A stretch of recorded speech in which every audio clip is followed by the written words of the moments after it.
अस्सलाम वालेकुम, my name is doctor Ambar Tariq and I am lecturer of DPT at Times Institute Multan. और आज हम लोगों ने मेडिकल फिजिक्स में टॉपिक पढ़ना है रेडिएशन प्रोटेक्शन।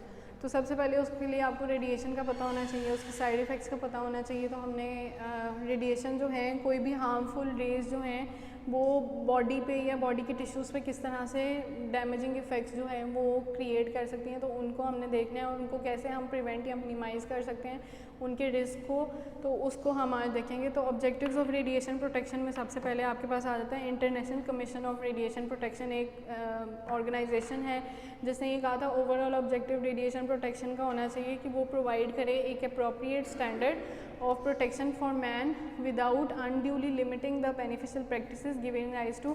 मतलब उन्होंने ये कहा था कि आपकी जो है रेडिएशन जो है जब आप फॉर ट्रीटमेंट पर्पसेस यूज़ करते हैं या डायग्नोस्टिक पर्पसेस के लिए, तो उसमें बेनिफिशियल इफ़ेक्ट्स आपको पता होने चाहिए कि उसके बेनिफिशियल इफ़ेक्ट्स क्या हैं और उसके जो हैं साइड इफ़ेक्ट्स क्या हैं। बेनिफिशियल इफ़ेक्ट्स अगर उसके ज़्यादा हैं as compare to side effects, उसी केस में आप एक्सपोजर कराएंगे पेशेंट का या पर्सन का टू रेडिएशन। फिर NCRB national commission of radiation protection 1993 में इन्होंने कहा था कि रेडिएशन प्रोटेक्शन का गोल जो है या ऑब्जेक्टिव ये होता है कि प्रिवेंट करें वो occurrence of serious radiation induced conditions in exposed persons and to reduce stochastic effects in exposed person. Stochastic effects क्या होते हैं? स्टोकास्टिक इफेक्ट्स ऐसे इफेक्ट्स जो अक्कर हो जाएं बाय चांस।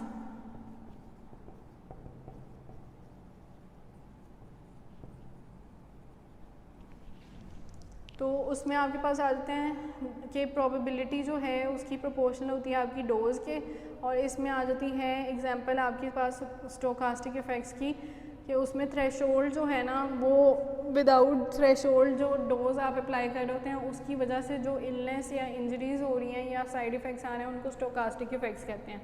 उसके बाद रेडिएशन यूनिट्स होते हैं, उसमें सबसे पहले रॉन्टगन आ जाता है।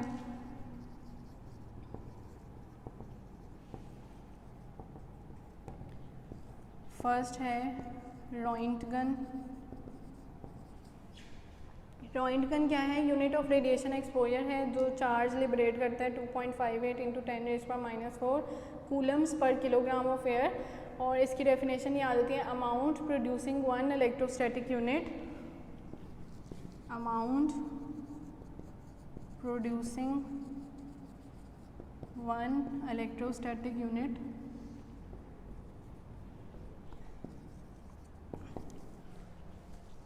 of positive or negative ionic charge, positive or negative ionic charge in 1 cubic centimeter of air under standard conditions।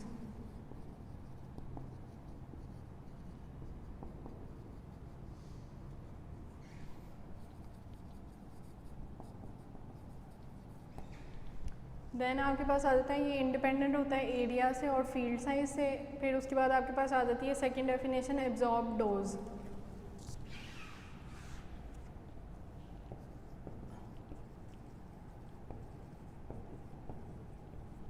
Absorb dose क्या होती है? Quantity of ionising radiation absorbed by a body.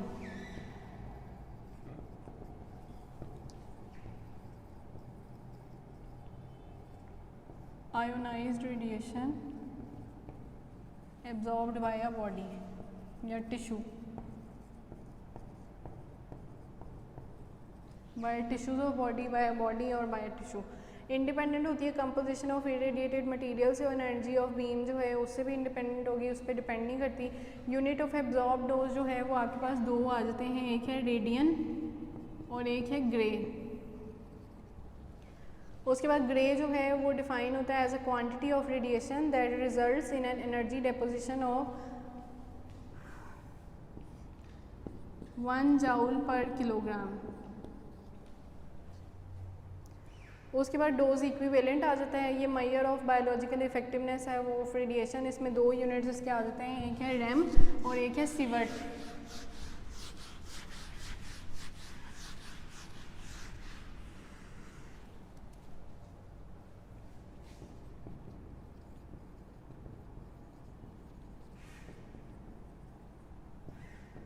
RAM and sievert. जो rem है वो unit है dose equivalent का या equivalent dose का। सीवर्ट जो है वो एक ऐसा यूनिट है और 1 सीवर्ट जो है वो इज़ इक्वल टू होता है 100 रेम्स। उसके बाद डोज इक्विवेलेंट को अगर हमने कैलकुलेट करना हो तो उसमें एब्जॉर्ब डोज को मल्टीप्लाई करते हैं क्वालिटी फैक्टर से। Dose equivalent is equal to absorbed dose multiply by quality factor. उसके बाद रैम जो है, रैम को किस तरह कैलकुलेट करते हैं, rem is equal to absorb dose का जो यूनिट है radians into quality factor. Quality factor क्या होता है, पैरामीटर, ऐसा पैरामीटर जो यूज़ किया जाए to describe the quality of beam, जिसमें अमाउंट ऑफ एनर्जी जो है वो डिपॉजिटेड, कितनी डिपॉजिट हो रही है पर यूनिट लेंथ, उसको कहते हैं हाँ क्वालिटी फैक्टर। इसका यूनिट जो है वो KeV पर माइक्रोन होता है। टाइप ऑफ रेडिएशन और क्वालिटी फैक्टर्स उनका क्या क्या है, डिफरेंट रेडिएशंस का x ray, gamma rays, beta particle और इलेक्ट्रॉन्स का क्वालिटी फैक्टर 1 होता है और अदर न्यूट्रॉन्स का, थर्मल न्यूट्रॉन्स का 5, अदर न्यूट्रॉन्स का 20, प्रोटॉन्स और अल्फा पार्टिकल का भी 20। उसके बाद इफेक्टिव डोज इक्विवेलेंट आ जाता है, वो कैलकुलेट होती है by multiplying dose equivalent received by each individual organ और tissue by an appropriate tissue weighting factor. तो effective dose equivalent is equal to absorb dose equivalent और मल्टीप्लाई उसको कर देते हैं टिश्यू वेट फैक्टर से।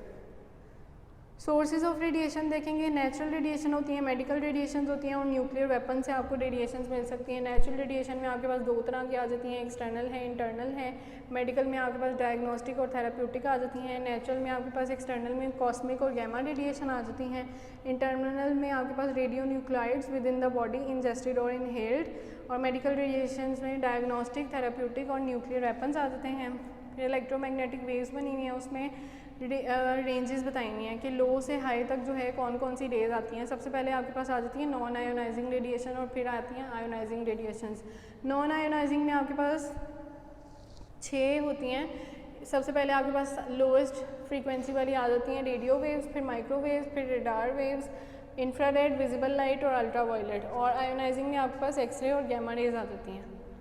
उसके बाद primary types of ionising radiation में आपके पास alpha particles, beta particles, gamma rays और फोटॉन्स और एक्सरेज और फोटॉन्स और न्यूट्रॉन्स आ जाते हैं।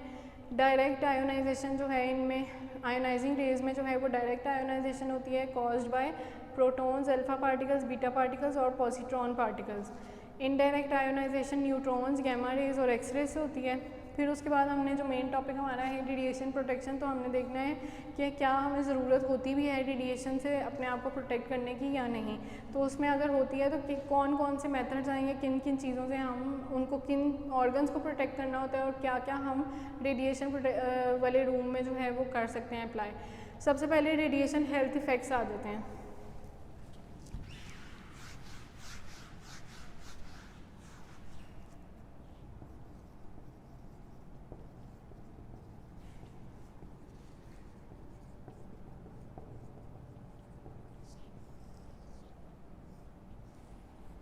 रेडिएशन हेल्थ इफेक्ट्स में सबसे पहले आपके पास है सेल डेथ,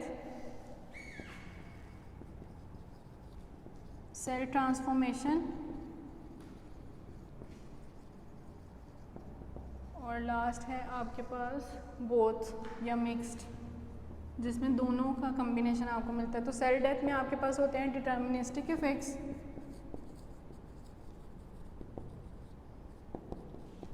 और सेल ट्रांसफॉर्मेशन में आपके पास आते हैं स्टोकास्टिक इफेक्ट्स। डिटर्मिनिस्टिक इफेक्ट्स क्या होते हैं, स्टोकास्टिक इफेक्ट्स क्या होते हैं। डिटर्मिनिस्टिक में जो है वो आपकी प्योरली बॉडी से रिलेटेड, यानी बॉडी में जो चेंजेस आ रहे हैं रेडिएशन अप्लाई करने के बाद, वो वाले चेंजेस को कहते हैं। और स्टोकास्टिक जो किसी चांस या एरर की वजह से अक्कर हो जाए इन the body, with in the body, या ऑर्गन कोई डैमेज हो जाए तो उनको कहते हैं स्टोकास्टिक।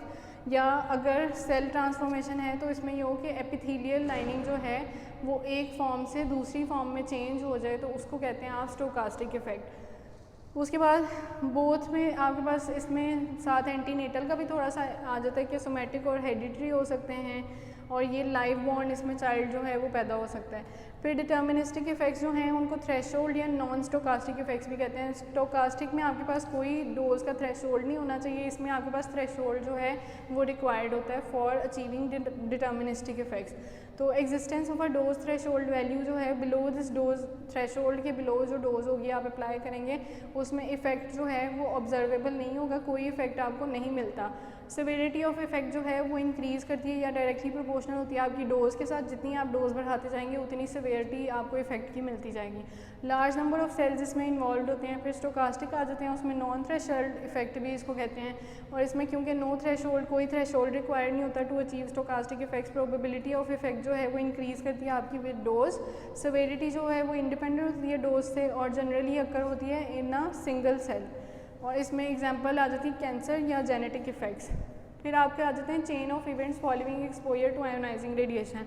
उसमें सबसे पहले आ गया कि एक्सपोजर हुआ, उसके बाद आयोनाइजेशन हो गई, आयोनाइजेशन की वजह से फ्री रेडिकल्स फॉर्मेशन हो गई यानी केमिकल चेंजेस हो गए बॉडी में। उसके बाद मॉलिक्यूलर चेंजेस यानी डीएनए, आरएनए और एंजाइम्स में म्यूटेशन या ट्रांसक्रिप्शन स्टार्ट हो गई। उसके बाद सब सेलुलर डैमेज में मेम्ब्रेन्स, न्यूक्लियाई और क्रोमोसोम्स अफेक्ट होंगे। फिर आ जाएगा सेलुलर लेवल के बाद सेल डेथ और सेल ट्रांसफॉर्मेशन। सेल डेथ में डिटर्मिनिस्टिक इफेक्ट्स और सेल ट्रांसफॉर्मेशन में स्टोकास्टिक इफेक्ट्स। उसके बाद रेडियो सेंसिटिविटी क्या होती है? Probability of a cell, tissue और organ of suffering an effect per unit of dose, उसको कहते हैं रेडियो सेंसिटिविटी। इसमें आपके पास कुछ बताए हुए हैं कि हाई किन की होती है रेडियो सेंसिटिविटी, मीडियम किन की होती है और लो किन की होती है। हाई जो है वो bone marrow, spleen, thymus, lymphatic nodes और गोनैड्स और आइलैंड्स की होती है, और मीडियम जो है वो skin, mesoderm organs, liver, heart, lungs, और लो जो है वो मसल्स, बोन्स और नर्वस सिस्टम।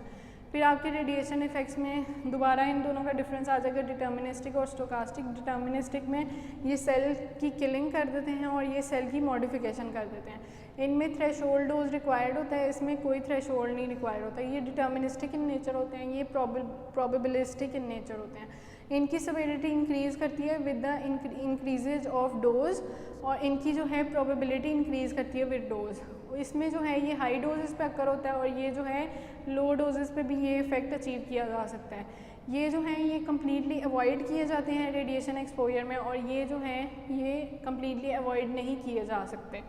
ये जो है इनका कैजुअल रिलेशनशिप होता है between radiation exposure and the effect, और इसमें कैजुअल रिलेशनशिप अचीव नहीं किया जा सकता between radiation exposure and the effect. ये जो हैं ये श्योर होते हैं to occur at an adequate dose, और ये जो हैं स्मॉल परसेंटेज में जो हैं वो अकर हो जाते हैं in the exposed.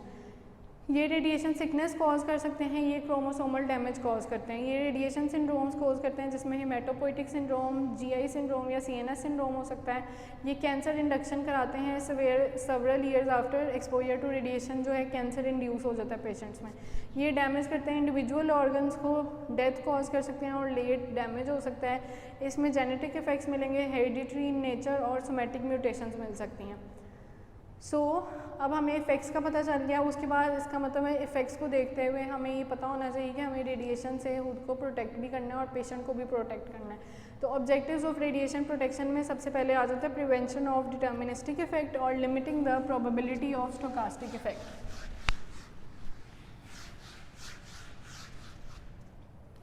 Preventing deterministic effect और limiting probability of stochastic effect. उसके बाद how and up to what point जो है हमने इसको प्रोटेक्ट करना है। रेडिएशन जो है ना, we live with radiations 1 to 3 mega sievert जो है उन रेडिएशंस के साथ हम सरवाइव कर रहे हैं इस एनवायरनमेंट में। लेकिन अगर जो है जो डैमेजिंग हो सकती हैं 4000 मेगा सीवर्ट से ज़्यादा हो जाएं रेडिएशंस हमारे एनवायरनमेंट में, हमारी एयर में, तो उससे जो है वो सेल डेथ भी हो सकती है और ह्यूमन बॉडी की भी डेथ हो सकती है। Where to stop, where is the safe point. Objectives of radiation आ जाते हैं। उसके बाद प्रिंसिपल्स ऑफ रेडिएशन प्रोटेक्शन, उसमें सबसे पहले है जस्टिफिकेशन ऑफ प्रैक्टिसेस, सेकंड है protection by keeping exposure as low as reasonably achievable. इसमें एक प्रिंसिपल फॉलो किया जाता है जिसको कहते हैं ALARA principle, as low as reasonably achievable.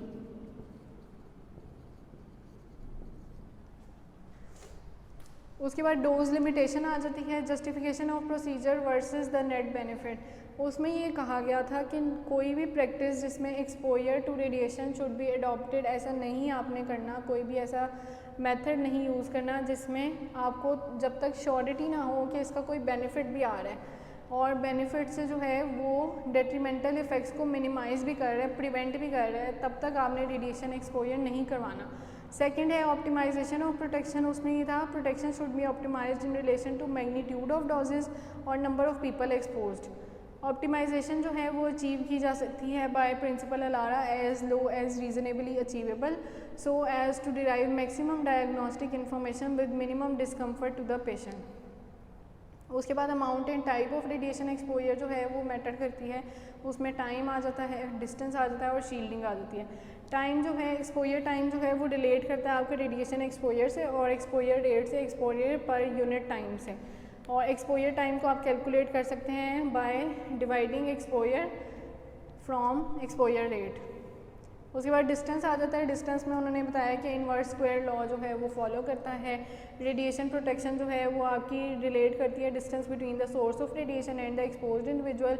जितना ज़्यादा डिस्टेंस होगा ना, exposure to the individual decreases inversely with the square of distance.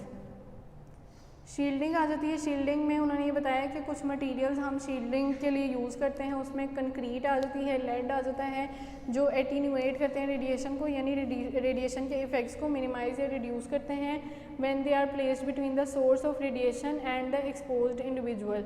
उसके बाद लेड जो है उसको यूज़ करते हैं as a radiation shielding material, और इसका क्योंकि हाई एटॉमिक नंबर होता है 82, इसलिए इसको as a shielding material use करते हैं।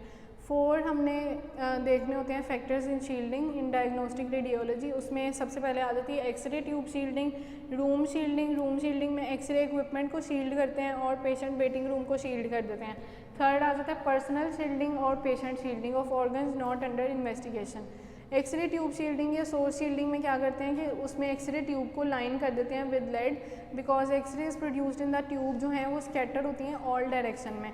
तो शील्डिंग से क्या होता है, वो प्रोटेक्ट करती है बोथ पेशेंट्स एंड पर्सनल को from leakage radiation. Leakage radiation जो है वो आपकी डेवलप हो सकती है at x ray tube anode but not emitted through the x ray tube emitter. इसीलिए लीकेज रेडिएशन को ट्रांसमिट कराने से ट्यूब से प्रिवेंट किया जाता है। रूम शील्डिंग आ जाती है जिसको स्ट्रक्चरल शील्डिंग भी कहते हैं। उसमें जो है रूम की वॉल्स को, अगर यहाँ पे एक्सरे मशीन पड़ी हुई है तो या कीमोथेरेपी की मशीन पड़ी हुई है तो पूरे रूम की वॉल्स को जो है लेड से लाइन कर दिया जाता है ताकि रूम के बाहर जो है कोई रेडिएशन लीकेज होके ना जा सके। उसके बाद आ जाती हैं 2 टाइप्स ऑफ प्रोटेक्टिव बैरियर्स होते हैं। उसमें प्राइमरी बैरियर है, सेकेंडरी बैरियर है। प्राइमरी बैरियर ये होता है कि उसमें डायरेक्टली हिट कर रही होती है बीम आपको। सेकेंडरी बैरियर में जो है वो लीकेज फ्रॉम एक्सरे ट्यूब या by scattered radiation from the patient जो है। शील्डिंग ऑफ रूम में जो है क्या क्या आपने देखना है, कंट्रोल एरिया और अनकंट्रोल एरिया। कंट्रोल एरिया जो है वो एक ऐसा एरिया होता है जहाँ पे रूटीनली रेडिएशन वर्कर्स जो हैं वो काम कर रहे होते हैं या सारा दिन उनका उधर गुजर रहा होता है। कंट्रोल एरिया के लिए शील्डिंग जो है वो रिड्यूस करती है exposure in that area to less than 26 mega sievert per kilogram per week. और अनकंट्रोल एरियाज़ कौन से होते हैं, जहाँ आपकी रेडिएशन वर्कर्स सारा टाइम नहीं रहते या ऑक्यूपेशनल वर्कर्स जो हैं वो वहाँ पे ना हो सारा टाइम और सिर्फ उसी टाइम आए जहाँ पे जब रेडिएशन किसी को अप्लाई करनी हो। For these areas shielding should reduce the exposure rate to less than 2.6 mega sievert per kilogram per week. उसके बाद इंस्टॉलेशन करते हुए एक्सरेज की आपने ये ख्याल रखना है कि आपके आसपास रेजिडेंशियल एरिया ना हो, हॉस्पिटल ना हो, नर्सिंग डिपार्टमेंट ना हो कोई, या पीडियाट्रिक वार्ड ना हो। उसके बाद वॉल्स ऑफ एक्सरे रूम्स जो हैं उनको आप प्राइमरी एक्सरे बीम फॉल को लाइन कर देते हैं लेड से, और 35 सेंटीमीटर थिक ब्रिक वॉल होनी चाहिए उसकी। और वॉल्स ऑफ एक्सरे रूम जिसमें स्कैटर्ड रेज या लीकेज रेडिएशन होने के चांसेस हैं उसमें 23 सेंटीमीटर ब्रिक उसकी होनी चाहिए। Shielding equivalent to at least 23 centimetre thick brick और 1.7 मिलीमीटर लेड जो है वो डोर्स के फ्रंट पे लगानी चाहिए शील्डिंग के लिए। उसके बाद अनशील्डेड ओपनिंग जो है एक्सरे रूम में वेंटिलेशन के लिए या नेचुरल लाइट के लिए छोड़नी चाहिए at a height of about 2 metre.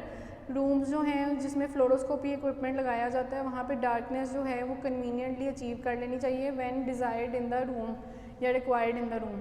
उसके बाद rooms housing diagnostic x ray unit जो हैं उनमें क्या इक्विपमेंट होनी चाहिए, क्या फिजिबल फॉर्म्स होती हैं, उसमें एरियाज ऑफ हाई ऑक्यूपेंसी और जनरल ट्रैफिक आसपास नहीं होनी चाहिए, शोर ना हो ट्रैफिक का, मैटरनिटी और पीडियाट्रिक वार्ड्स नहीं होने चाहिए, अदर डिपार्टमेंट्स ऑफ हॉस्पिटल नहीं होने चाहिए, वो एक अलहदा ही डिपार्टमेंट होना चाहिए रेडिएशन का।